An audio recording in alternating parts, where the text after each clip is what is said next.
Do you love your wife? Yes. Prove it. Like, what's the metric? Give me the number that helps me know, right? Because when you met her, you didn't love her. Now you love her, right? Tell me the day the love happened. It's an impossible question. But it's not that it doesn't exist, it's that it's much easier to prove over time, right? Leadership is the same thing. It's about transition. So if you were to go to the gym, it's like exercise, right? If you go to the gym and you work out and you come back and you look in the mirror, you will see nothing. And if you go to the gym the next day and you come back and you look in the mirror, you will see nothing, right? So clearly there's no results, can't be measured, it must not be effective. So we quit, right? Or if you fundamentally believe that this is the right course of action and you stick with it, like in a relationship, I bought her flowers and I wished her happy birthday, and she doesn't love me. Clearly I'll give up. That's not what happens. If you believe there's something there, you commit yourself to an act of service. You commit yourself to the regime, the exercise. You can screw it up. You can eat chocolate cake one day, you can skip a day or two. You know, it allows for that. But if you stick with it consistently, I'm not exactly sure what day, but I know you'll start getting into shape. I know it. And the same with the relationship. It's not about the events. It's not about intensity. It's about consistency, right? You go to the dentist twice a year, your teeth will fall out. You have to brush your teeth every day for 2 minutes. What does brushing your teeth twice a day for 2 minutes do? Nothing. Unless you do it every day, twice a day for 2 minutes, right? It's the consistency. Going to the gym for 9 hours does not get you into shape. Working out every day for 20 minutes gets you into shape. So the problem is we treat leadership with intensity. We have a 2-day offsite, we invite a bunch of speakers, we give everybody a certificate, you're a leader, right? Those things are like going to the dentist. They're very important, they're good for reminding us or getting us back on track, learning new lessons, but it's the daily practice of all the monotonous, little, boring things like brushing your teeth that matter the most. She didn't fall in love with you because you remembered her birthday and bought her flowers on Valentine's Day.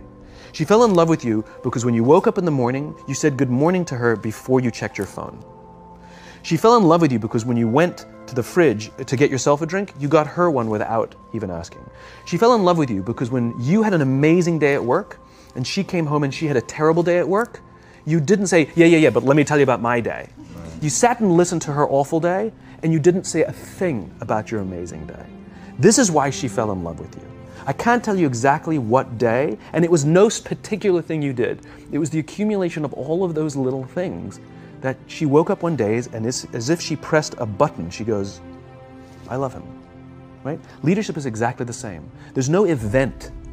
There's no thing I can tell you you have to do that your people will trust you. It just doesn't work that way. It's an accumulation of lots and lots of little things that anyone by themselves is innocuous and useless. Literally, pointless by themselves. People will look at little things that are good leadership practices and say, that won't work, and you're absolutely right. But if you do it consistently, and you do it in combination with lots of other little things, like saying good morning to someone, that looking them in the eye. My friend George, who's a 3-star general in the Marine Corps, he says his test for leadership, and I love this, he goes, his test for a good leader is if you ask somebody how their day is going, you actually care about the answer. The number of times we're walking to a meeting, we're rushing, we go, how are you? Not good, I gotta get to you later, I'm late for a meeting. Right. If you ask the question, you were standing there and you were listening to the answer. It's those little innocuous things that you do over and over and over and over that people will say, I love my job. Not I like my job. I like my job means, yeah, the challenge is great, they pay me well, I like the people. I love my job means, I don't want to work anywhere else. I don't care how much somebody else is willing to pay me. I'm devoted to the people here, and I care desperately about the people here as if they were my family. In business, we have colleagues and coworkers. In the military, they have brothers and sisters. That's how they think of each other.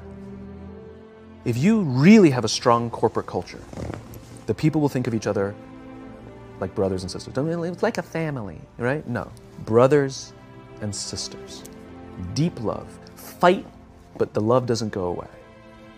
Bicker, the love doesn't go away.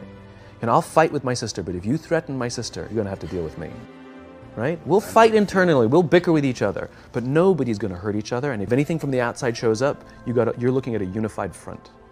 Brothers and sisters. Now, how do you create brothers and sisters out of strangers? Common beliefs, common values, parents, in other words, executives who care about their children's success, who care to raise their children, teach them skills, discipline them when necessary, help them build their self-confidence so that they can go on and achieve something more than you could have ever imagined achieving for yourself. That's leadership.